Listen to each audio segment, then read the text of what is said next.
Halo, terimalah salam sejahtera bagi kita sekalian. Shalom, salam sehat dari saya penginjil Filia. Saat ini saya melayani di GI Hokim Tong Cornerstone Jogja. Saya sangat bersyukur hari ini bisa membagikan firman Tuhan di dalam kebaktian SMP Bintang Mulia bersama dengan anak-anak terkasih dan juga Bapak dan Ibu Guru. Sebelum kita sama-sama mendengarkan firman Tuhan, saya mengajak kita untuk menyatukan hati. Mari kita berdoa, memohon pimpinan Roh Kudus di dalam pemberitaan firman Tuhan pada hari ini. Mari kita berdoa. Bapa di dalam surga, kami sungguh bersyukur untuk satu hari baru yang Tuhan izinkan kepada kami. Dan saat ini ketika kami bersatu hati di dalam ibadah meskipun secara online ini, kami tahu Tuhan hadir di dalam hati setiap kami dan Tuhan kiranya memimpin secara khusus di dalam pemberitaan firman Tuhan. Biarlah kami boleh ditolong untuk memahami firman Tuhan dan melakukannya dalam kehidupan kami sehari-hari. Tuhan, inilah doa kami yang kami naikkan di dalam nama Tuhan Yesus, satu-satunya Tuhan dan Juru Selamat kami yang hidup kami berdoa. Amin. Hari ini saya diberikan satu tema, yaitu diciptakan untuk kesenangan Allah. Diciptakan untuk kesenangan Allah. Saya mengajak kita membuka Alkitab kita di dalam Kolose pasal 1 ayat 15 hingga ayatnya yang ke-16. Kolose pasal 1 ayat 15 hingga ayatnya yang ke-16. Saya akan membacakan bagi kita semua. Ia adalah gambar Allah yang tidak kelihatan, yang sulung lebih utama dari segala yang diciptakan. Karena di dalam Dialah telah diciptakan segala sesuatu yang ada di sorga dan yang ada di bumi, yang kelihatan dan yang tidak kelihatan, baik singgasana maupun kerajaan, baik pemerintah maupun penguasa. Segala sesuatu diciptakan oleh Dia dan untuk Dia. Segala sesuatu diciptakan segala sesuatu diciptakan oleh Dia dan untuk Dia. Nah, teman-teman yang dikasihi oleh Tuhan, sadarkah kita bahwa barang-barang yang ada di sekitar kita itu diciptakan dengan maksud dan tujuan tertentu, supaya barang itu dapat efisien secara fungsinya. Contoh, kulkas. Teman-teman tahu ya kulkas ya? Ketika kita ada di rumah, belajar dari rumah, nah kulkas ini seringkali jadi target untuk kita buka, ya kan? Buka, oh ada minuman, buka, oh ada makanan, buka, oh tutup lagi gitu ya. Bolak-balik kita ke kulkas. Tapi kalau kita mau memikirkan apa sebenarnya fungsi kulkas itu diciptakan. Tujuannya apa sih kulkas diciptakan? Kulkas pada umumnya diciptakan untuk mengawetkan makanan. Di dalam suhu tertentu, makanan dan minuman bisa bertahan lebih lama. Sekarang Civilia mau tanya, kira-kira kulkas bisa nggak dipakai untuk menaruh pakaian? Kulkas bisa nggak dipakai untuk menaruh menjadi rak sepatu atau rak sendal kita? Kira-kira bisa nggak dipakai untuk hal itu? Tentu saja bisa, tetapi bukan itu tujuannya. Karena pakaian tidak butuh suhu yang didinginkan sehingga awet. Sepatu kalau didinginkan malah jadi rusak nanti. Nah, kulkas, contoh sederhana dari kulkas, ini adalah alat yang diciptakan dengan tujuan tertentu. Masih banyak lagi alat-alat yang ada di sekitar kita yang diciptakan sesuai dengan tujuannya. Nah, teman-teman yang dikasihi oleh Tuhan, kalau kita berbicara tentang barang dan tujuan barang itu diciptakan, mungkin relatif lebih mudah untuk kita bisa memahami, oh barang ini untuk ini. Oh barang ini akan lebih efisien ketika digunakan sesuai dengan tujuannya. Nah, tetapi ketika ini berbicara tentang manusia, ini adalah pertanyaan klasik yang sulit sekali, bahkan banyak orang salah menjawab pertanyaan ini. Sekarang kalau Civilia tanya, kira-kira apa sih tujuan Tuhan menciptakan Civilia? Apa sih tujuan Tuhan menciptakan kamu semua? Apa sih tujuan Tuhan menciptakan manusia di dalam dunia ini? Kalau Civilia tanyakan ini, kira-kira apa sih tujuan hidupmu? Kenapa sih susah-susah sekolah? Kenapa sih susah-susah harus tetap ikut sekolah online? Kenapa harus tekun belajar? Kira-kira kalian pernah memikirkan enggak? Apa sih tujuan hidup saya? Nah teman-teman, ini pertanyaan yang penting. Karena kalau ini tidak berhasil dijawab atau bahkan salah dijawab, kemungkinannya ada dua. Yang pertama, mager, super mager. Artinya males menjalani hidup ini karena gak tahu tujuan hidupnya apa. Ngapain sih sekolah gitu kan? Gak tahu tujuan hidupnya apa. Atau yang kedua, jadi super ngambis. Berjuang terus karena tujuannya salah. Tujuannya tidak seperti yang Tuhan inginkan. Nah, teman-teman yang dikasihi oleh Tuhan, semua jawaban kita bisa kita lontarkan. Ketika misalkan hari ini Civilia bertanya kepada kalian, ini juga pertanyaan yang Civilia lontarkan kepada teman-teman yang ada di Jogja yang juga sudah dalam level kuliah. Ketika saya tanyakan, apa sih tujuan hidupmu? Banyak yang jawab, saya pengen sukses, Ci. Saya pengen jadi dokter yang hebat, Ci. Saya pengen jadi diplomat yang hebat. Saya pengen kaya raya. Mungkin ini juga menjadi tujuan yang kamu pikirkan di dalam hatimu saat ini. Semuanya itu tidak salah.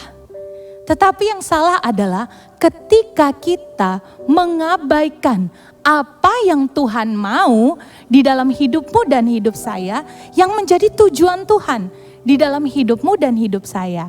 Seringkali kita melupakan Tuhan, seringkali kita mengutamakan keinginan kita sendiri, dan kita memisahkan apa yang menjadi tujuan Tuhan di dalam hidupmu dan di dalam hidup saya. Nah teman-teman yang dikasihi oleh Tuhan, di dalam ayat 16 dikatakan, segala sesuatu diciptakan oleh Dia dan untuk Dia. Nah, kalau kita berbicara surat Kolose ini, Kolose berbicara tentang keutamaan Kristus. Kalau teman-teman lihat di dalam surat Kolose ini, nuansanya, penekanannya itu bicara tentang Kristus yang utama di atas segala-galanya. Kristus yang paling super di atas segala-galanya, di atas segala alam semesta, bahkan di atas segala penyakit, bahkan di atas kematian sekalipun, Kristus yang paling utama. Nah ini artinya apa? Waktu dikatakan segala sesuatu diciptakan oleh Dia dan untuk Dia, artinya segala sesuatu yang ada di dalam diri saya itu harus ada Kristus yang diutamakan.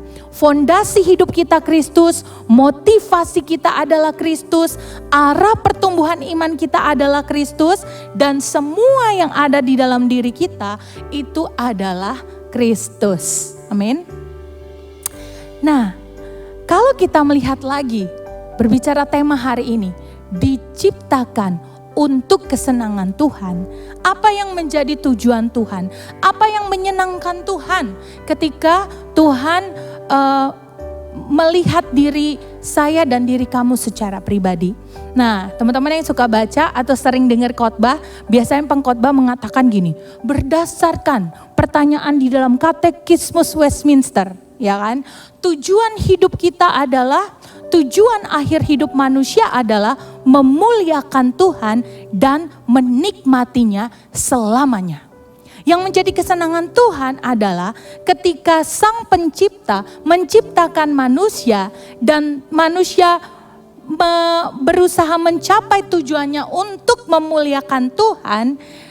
Tidak hanya memuliakan Tuhan, menikmati kemuliaan Tuhan itu, itulah kesenangan Tuhan bagi kita orang percaya. Nah, di dalam firman Tuhan di bagian lain dikatakan, di dalam misalkan di dalam Roma 11 ayat 36 dikatakan, segala sesuatu adalah dari Dia dan oleh Dia dan kepada Dia. Bagi Dialah kemuliaan sampai selama-lamanya. Ya, bahkan di bagian lain dikatakan 1 Korintus 10 ayat 31, bahkan ketika engkau makan, ya kelihatan sederhana ya, makan, minum atau melakukan segala hal lainnya, lakukanlah itu untuk kemuliaan Tuhan. Jadi kalau kita berbicara tentang kesenangan Tuhan adalah tujuan Tuhan dinyatakan dalam hidup kita, yaitu apa? Memuliakan Tuhan di dalam segala sesuatu. dan menikmati kemuliaannya selamanya. Ini bukan berarti kemuliaan Allah bisa bertambah atau kemuliaan Allah bisa berkurang. Mungkin kita pikir ketika semua orang menyembah Tuhan maka kemuliaan Allah akan bertambah. Atau ketika semua orang meninggalkan Tuhan, kemuliaan Allah akan berkurang. Tidak. Kemuliaan Allah tetap di dalam kekekalannya. Dan ketika manusia diciptakan, itu tujuannya cuma satu. Memuliakan penciptanya. Dan bahkan luar biasanya ketika kita merasakan sukacita di dalam kemuliaan Tuhan, itu pun Tuhan sediakan buat hidupmu dan hidup Civilia sendiri. Nah, teman-teman yang dikasihi oleh Tuhan, ketika kita di dalam perjalanan memuliakan Tuhan, mencari apa yang menjadi tujuan hidup kita, kita perlu sungguh-sungguh mengalami relasi pribadi dengan Tuhan. Karena ketika kita mengalami relasi pribadi dengan Tuhan, kita akan menyadari bahwa desain yang Tuhan ciptakan bagi diri kita masing-masing. Tuhan mendesain kita dengan berbeda-beda. Ya, di dalam relasi kita dengan Tuhan, kita akan temukan, oh ternyata Civilia ekstrovert. Oh ternyata Ko-Kris introvert. Oh ternyata saya ini sanguin. Oh ternyata teman saya melankolis. Kita menerima diri kita dalam desain Tuhan. Nah, setelah kita menemukan desain kita lebih maju lagi. Kita coba temukan desire kita, apa yang menjadi passion kita. Apa sih passion? Sesuatu yang kita kerjakan dan kita ingin mencurahkan seluruh waktu kita, bahkan gak dibayar pun gak apa-apa. Karena passion saya di situ. Ketika kita menemukan desain kita akan menemukan apa yang menjadi passion kita. Dan di dalam relasi kita dengan Tuhan, di situ nanti kita akan ketemu Tuhan pengen kita jadi apa, sesuai dengan desain kita dan passion lewat talenta yang Tuhan beri buat hidupmu dan hidup saya. Kenapa banyak orang salah jurusan ketika kuliah? Civilia banyak sekali menemukan mahasiswa yang sampai semester 8, semester 9, baru lulus semester 12. Kenapa? Karena salah jurusan, karena tidak menemukan tujuan hidupnya. Civilia juga menemukan ada yang kuliahnya ekonomi, kemudian kerjanya di bidang apa. Jadi gak sesuai dengan bidangnya. Mungkin seringkali dalam perjalanannya baru ketemu tujuan Tuhan itu ketika sudah selesai kuliah. Nah, semoga teman-teman saat ini ketika masih SMP, kita benar-benar bisa menemukan desain Tuhan, apa yang menjadi passion kita, dan di situ kita menemukan tujuan Tuhan menciptakan kita. Tujuan kenapa aku ada di dalam dunia ini, kita bisa menemukannya. Nah, berdasarkan surat Kolose ini, bagaimana caranya supaya kita bisa menjadikan kesenangan Tuhan itu terjadi di dalam hidupmu dan hidup saya. Ketika berbicara diciptakan oleh Dia dan untuk Dia, apa yang firman Tuhan katakan untuk kita lakukan dalam rangka memenuhi tujuan Tuhan, yaitu kesenangan Tuhan bagi hidup kita. Nah, setidaknya 2 hal yang Civilia ringkaskan. Yang pertama, carilah dan pikirkanlah perkara yang di atas. Apa artinya carilah dan pikirkanlah hal yang di atas? Itu artinya teman-teman dan saya sebagai orang yang sudah menerima anugerah keselamatan, kita harus mencari hal-hal yang mengarah kepada Kristus. Baik itu hal-hal yang bersifat moral maupun teologis. Kita mencari apa yang Tuhan rindukan, apa yang mengarah kepada Kristus. Karena tadi di awal Civil katakan, basicnya, dasarnya adalah keutamaan Kristus. Pikirkanlah perkara di atas. Artinya apa?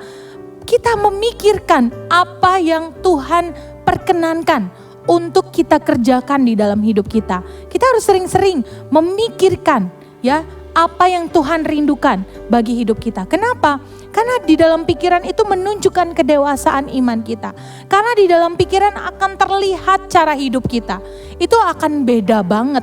Orang yang hidup dengan cara berpikir kedagingan, dengan yang orang cara berpikirnya dipimpin oleh Roh Kudus. Itu akan sangat berbeda. Dan desain Tuhan adalah kita berpikir dipimpin oleh Roh. tidak berpikir dengan kedagingan kita.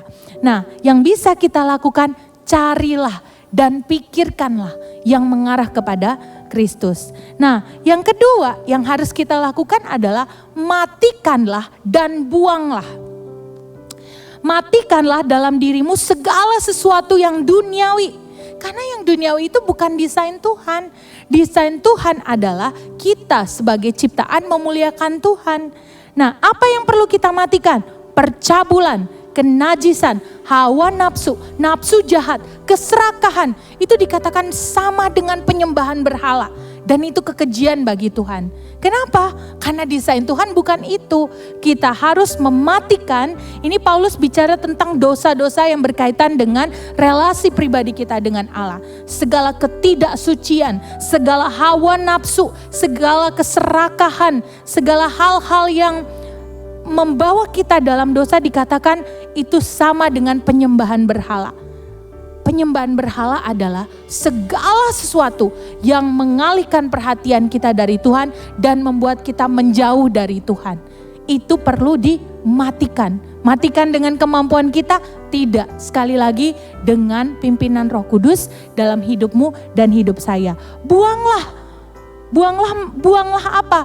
Buanglah marah, geram, kejahatan, fitnah, kata-kata kotor yang keluar dari mulutmu.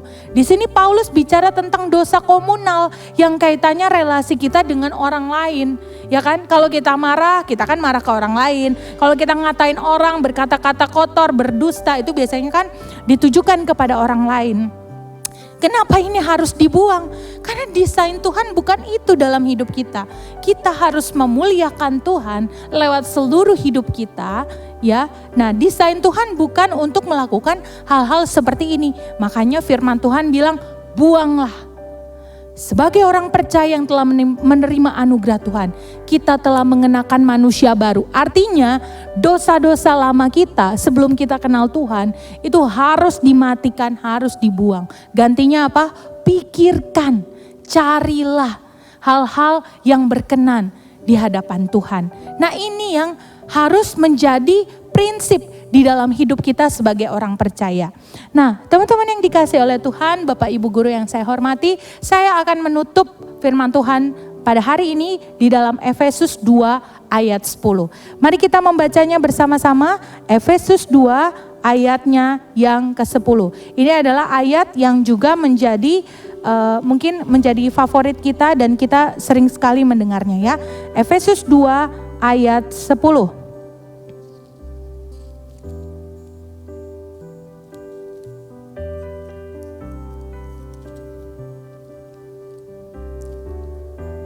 Karena kita ini buatan Allah, diciptakan dalam Kristus Yesus untuk melakukan pekerjaan baik yang dipersiapkan Allah sebelumnya. Ia mau supaya kita hidup di dalamnya. Saya akan mengakhiri bahwa kita adalah buatan Allah. Buatan Allah artinya mahakarya Allah. Kita ini ciptaan yang adalah mahakarya. Allah menciptakan banyak hal lainnya, tetapi manusia adalah mahakaryanya Allah. Artinya saudara dan saya itu masterpiece. Saudara dan saya itu adalah karya unggulan. Yang senang musik, yang senang Isyana Saraswati, lagu Leksikon, itu masterpiece-nya Isyana Saraswati. Teman-teman yang tahu lukisan The Creation of Adam itu masterpiece-nya Michelangelo. Lukisan Mona Lisa itu masterpiece-nya Leonardo da Vinci. Kamu dan saya masterpiece-nya Allah. Kita diciptakan dengan tujuan. Tujuannya sudah ditentukan bahkan sebelum dunia dijadikan. Artinya di dalam kemahakuasaan dan kekekalan Allah. Ia mau supaya kita hidup di dalamnya. Hidup itu artinya apa? Ia mau supaya kita berjalan di dalamnya. Nah, sekarang sebagai anak muda, sebagai guru, mungkin perjalanan rohani kita tidak selalu mulus, tidak selalu lancar. Mungkin perjuangan kita menemukan tujuan Tuhan dalam hidup kita, kita menemukan jalan yang berbatu-batu, ada banyak rintangan, bahkan mungkin dari orang terdekat kita sendiri. Tetapi hari ini saya mau mengingatkan, yang paling mengerikan itu bukan sulitnya medan yang kita tempuh. Yang paling mengerikan itu ketika di dalam perjalanan kita itu tidak ada Allah yang beserta dengan kita. Oleh karena itu diciptakan untuk kesenangan Tuhan. Mari sama-sama kita berjuang di dalam desain Tuhan, di dalam passion yang Tuhan taruh bagi hidup kita. Kita menemukan tujuan dan kita berdoa, bersungguh-sungguh mengandalkan Tuhan. Sehingga tujuan itu benar-benar seperti tujuan Tuhan, memuliakan Tuhan dan menikmatinya dalam kemuliaannya. Tuhan memberkati perjalanan teman-teman sekalian di dalam mencari apa yang menjadi tujuan Tuhan. Tuhan memberkati kita semua. Dia memimpin dan menuntun hidup kita. Mari kita satu di dalam doa. Bapa di dalam surga, kami sungguh mohon kepadamu, pimpinlah kami untuk kami bisa menemukan tujuan Tuhan di dalam hidup kami. Dengan segala talenta yang Tuhan percayakan, segala desain yang Tuhan nyatakan buat hidup kami. Supaya kami memuliakan Tuhan, menjadi kesenangan Tuhan di dalam hidup yang Tuhan percayakan ini. Banyak rintangan, banyak godaan, tapi kami membutuhkan Tuhan di dalam perjalanan kami. Di dalam nama Tuhan Yesus, satu-satunya Tuhan dan Juru Selamat kami yang hidup, kami berdoa. Mari semua yang percaya katakan, amin.